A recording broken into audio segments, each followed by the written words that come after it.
पहले अपने शिव गुरु के चरणों में प्रणाम करती हूँ, मैया पार्वती के चरणों में प्रणाम करती हूँ, लीलम दीदी हरेंद्र भैया के चरणों में प्रणाम करती हूँ, सभी गुरु भाई गुरु बहन के चरणों में प्रणाम करती हूँ। मेरे प्रणाम स्वीकार कीजिए। गुरु भाई गुरु बहना, एक कथा सुनाने जा रही हूँ। कृपा करके कथा को ध्यान से सुनिएगा। ध्यान से सुनने से ज्ञान मिलता है, आधी अधूरी कथा नहीं सुनना चाहिए, क्योंकि शिव गुरु का अपमान होता है। पूरा कथा सुनने से कथा के रहस्य के बारे में पता चलता है, कथा में क्या बताया गया है उसका भी ज्ञान मिलता है। इसलिए कथा को हमेशा पूरा सुनना चाहिए, ताकि सुन के ज्ञान मिले। इसलिए कथा को हमेशा पूरा सुनना जरूरी है।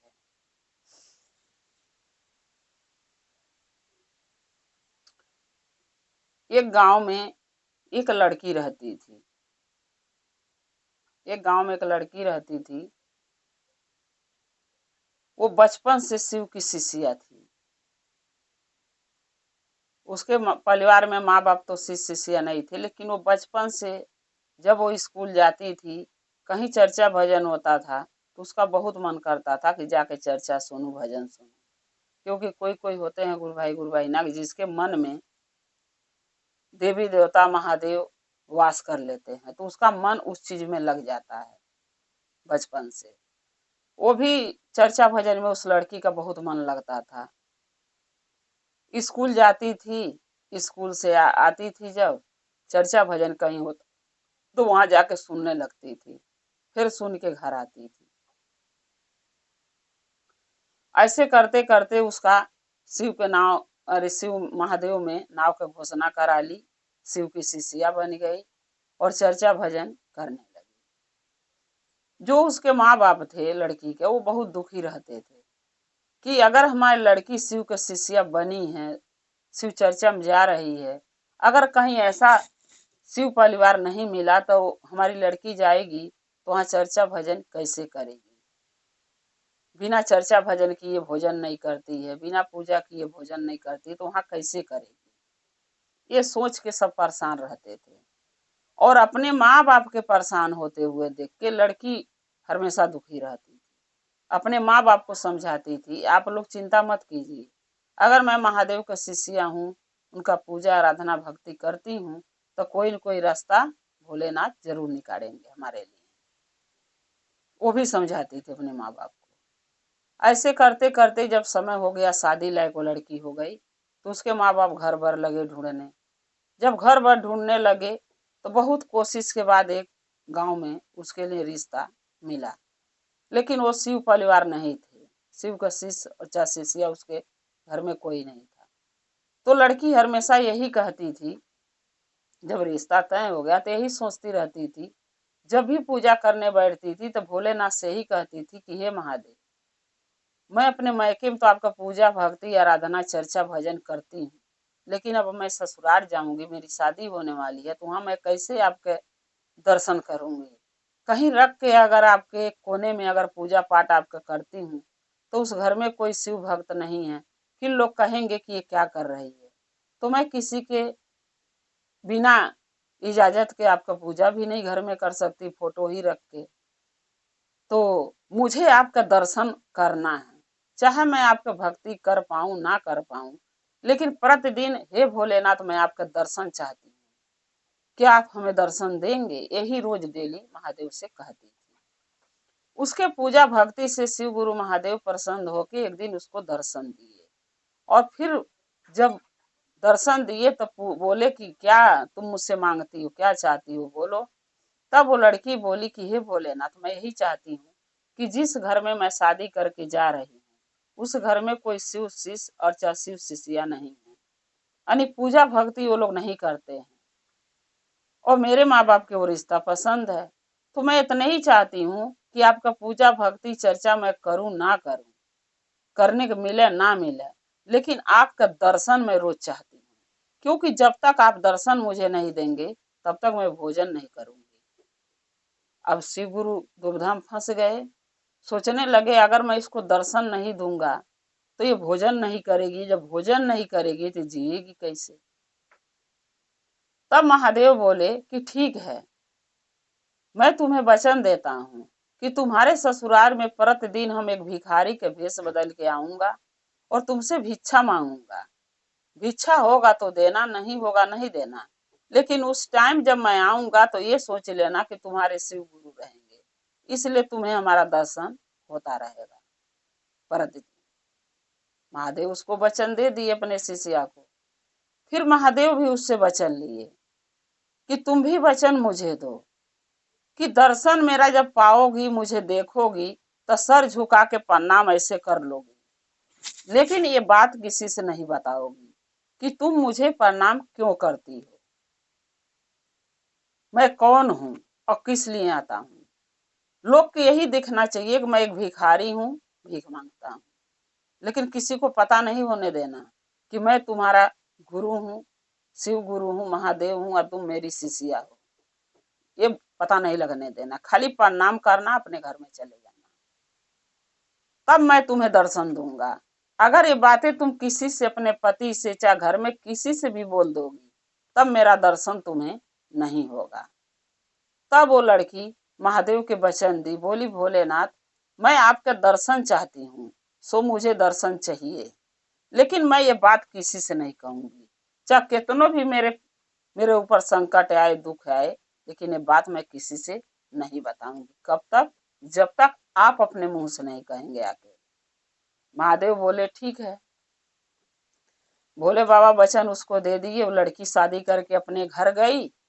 जब शादी करके गई तो प्रतिदिन महादेव साधु का भेष बदल के भिखारी के रूप में भिक्षा मांगने उसके 2-4 घर अगल बगल मांग के फिर उसके दरवाजे जाते थे, ताकि किसी को शक ना हो कि कौन है और क्यों रोज आता है। लेकिन वो कहते हैं गुरु भाई गुरु बहिना, औरत का नजर तो चिल का नजर होता है, वो तो यही सब देखती रहती है, किसके घर पर कौन आ रहा है, कौन जा रहा है। अब वो भी बेचारी, जब महादेव भोलेनाथ जब साधु का भेष बदल के भिखारी के रूप लेके भिक्षा मांगने जाते थे, तो वो लड़की आवाज सुन के बाहर निकल के और हाथ जोड़ के ऐसे प्रणाम करके और घर में चली जाती थी।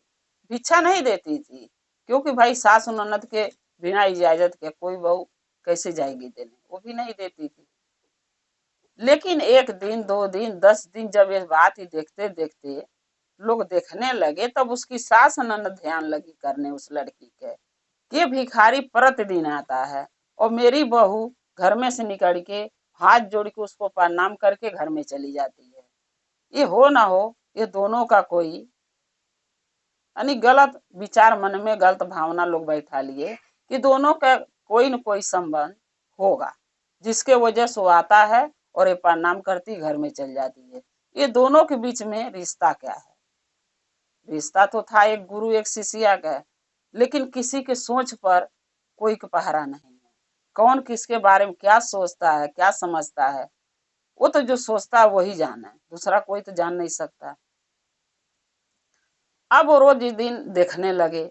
देखते देखते जो उसकी ननद थी, सास थी, वो सास अपने बेटा से कही, बहन अपने भाई से कही, यानी उसके पति से, कि तुम्हारी बीवी रोज डेली एक साधु आता है भिक्षा मांगने, और उसको देख के वो हाथ जोड़ के प्रणाम करके या फिर घर में चली जाती है। क्या बात है? अपनी बीवी से क्यों नहीं पूछता है? क्या पता उसका कोई पहले का कोई रिश्ता संबंध हो, उससे बात कर।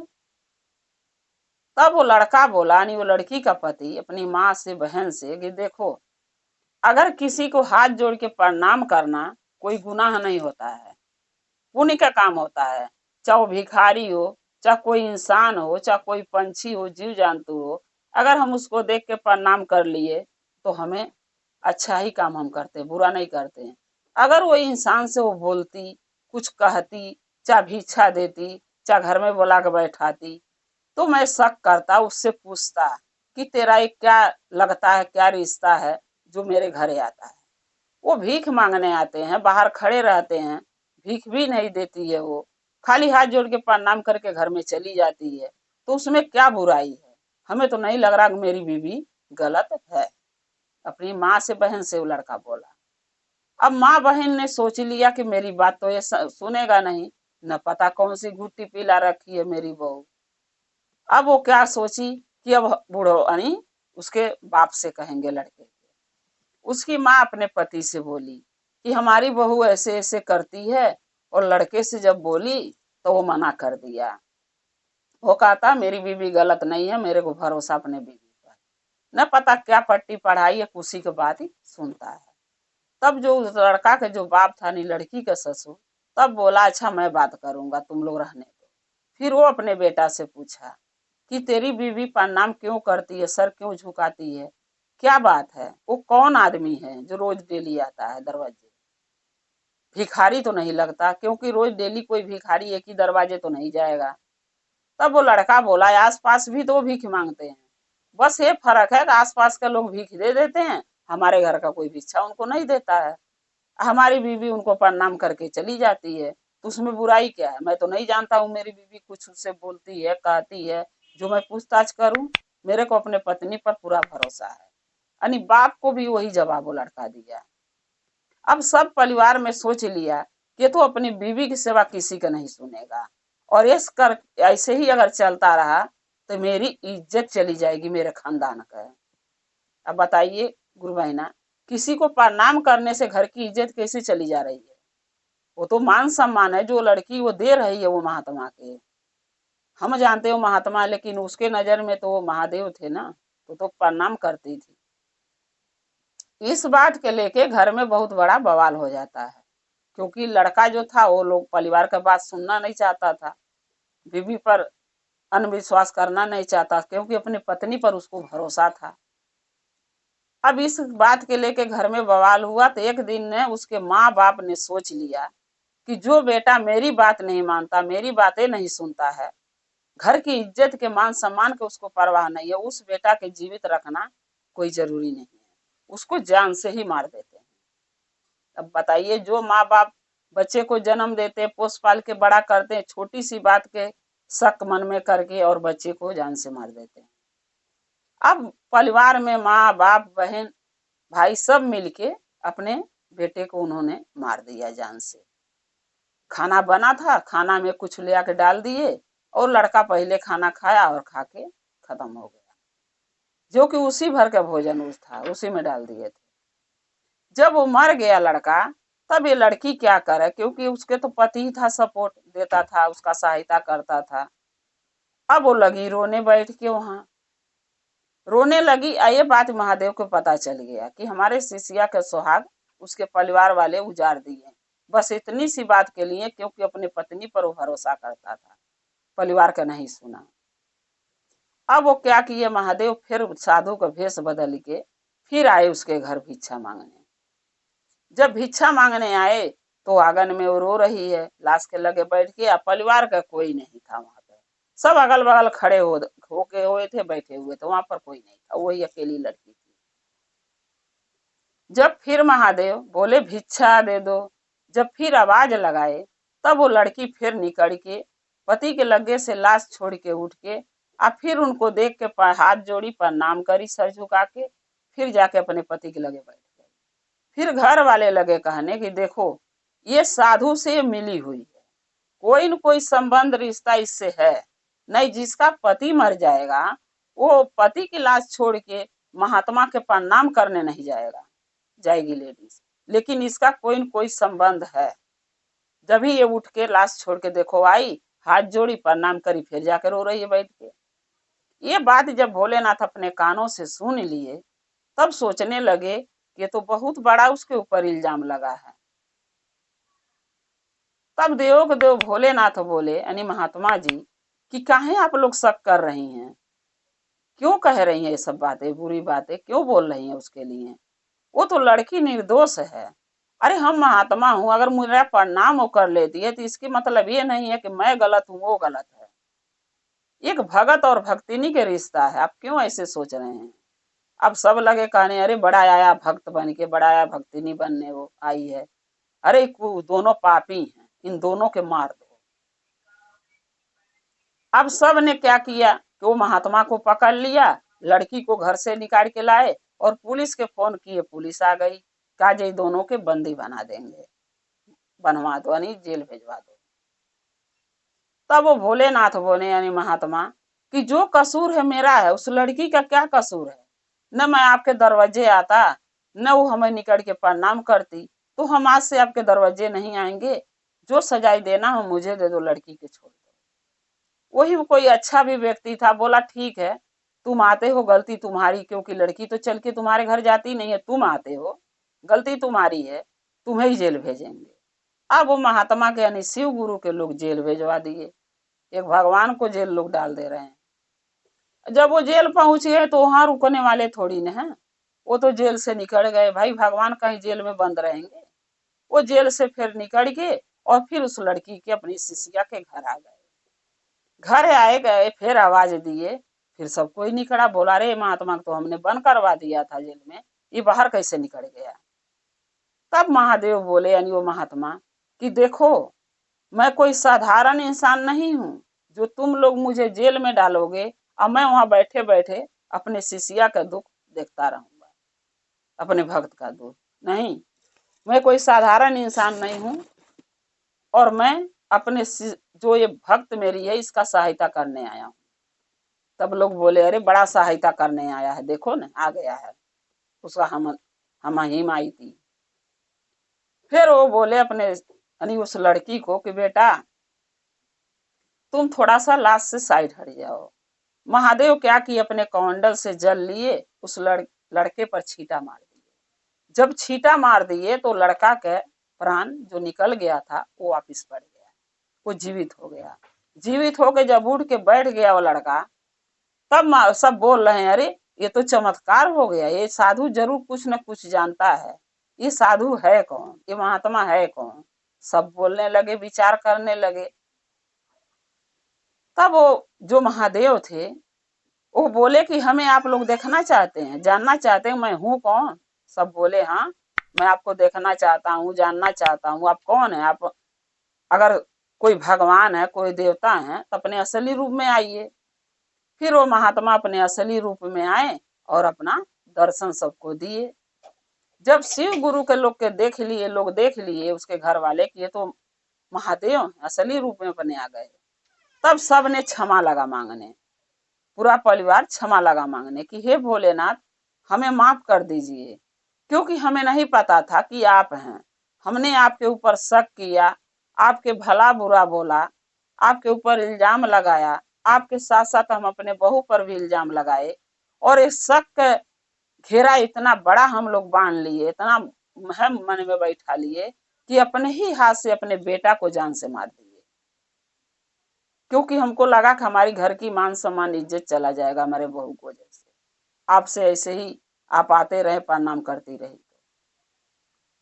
तब भोलेनाथ बोले कि आपको कम से कम ये तो सोचना चाहिए कि कोई गलत लड़की रहेगी और कोई गलत महात्मा रहेगा तो खाली वो प्रणाम करके नहीं जाएगी, उसके साथ बैठेगी, बतियाएगी, अपने घर में ले जाएगी, उसको खाना पीना पानी पिलाएगी। लेकिन वो लड़की तो मेरे को ऐसा कुछ भी नहीं करती थी, मेरा प्रणाम करती थी।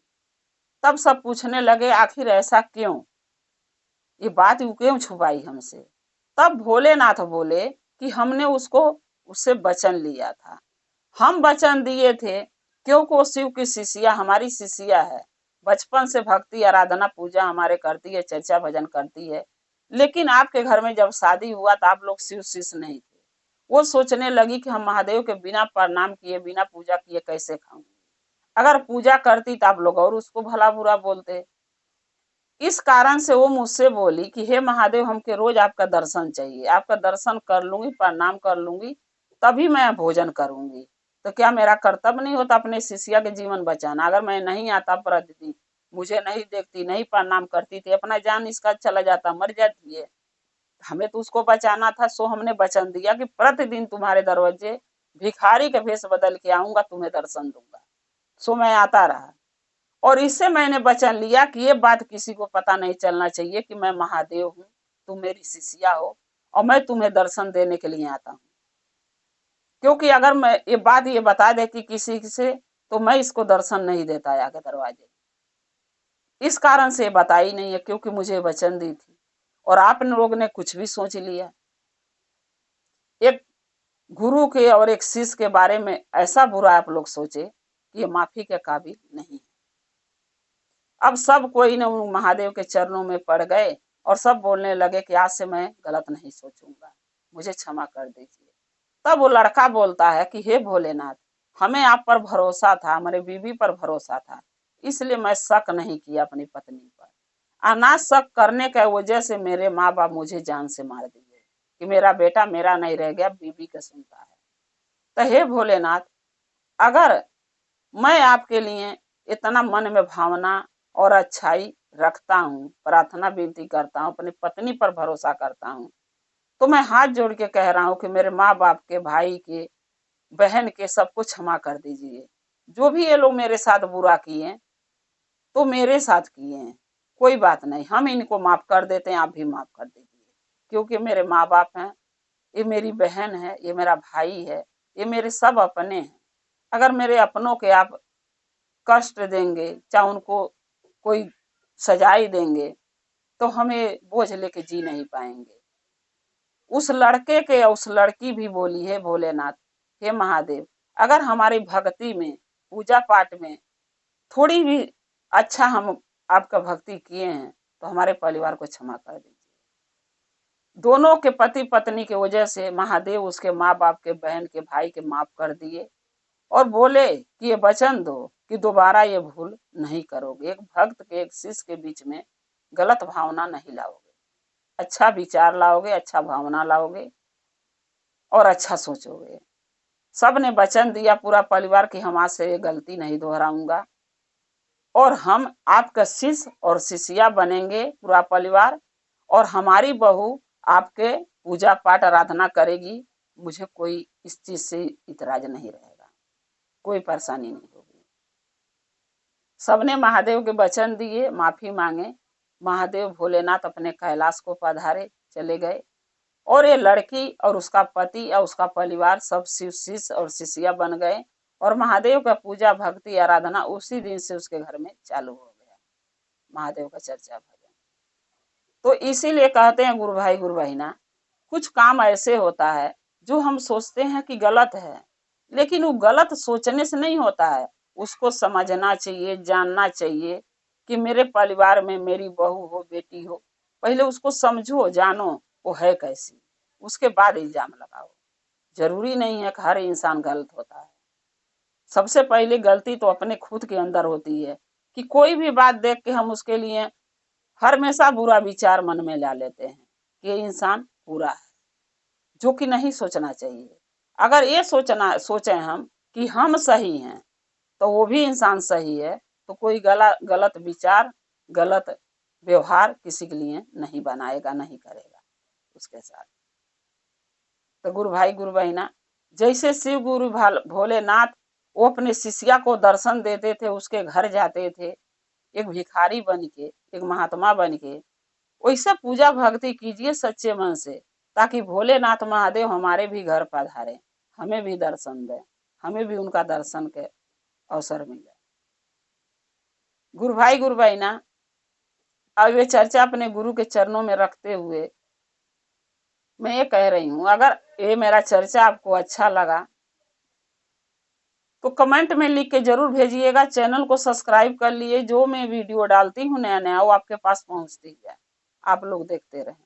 अगर आप हमारे चैनल पर नए हैं तो चैनल को सब्सक्राइब जरूर कर लीजिएगा ताकि हमारा वीडियो आपके पास पहुंचे। और जैसे हमारे वीडियो के प्यार दुलार आप लोग आज तक देते आए, आगे भी देते रहिएगा और हमारा और आपका रिश्ता शिव परिवार से ऐसे ही जुड़ा रहेगा। हर हर महादेव, घर घर महादेव, महादेव का दया और कृपा आप लोग पर सदा बना रहे। शिव गुरु सदा आप लोग के साथ रहे। जय शिव गुरु महादेव।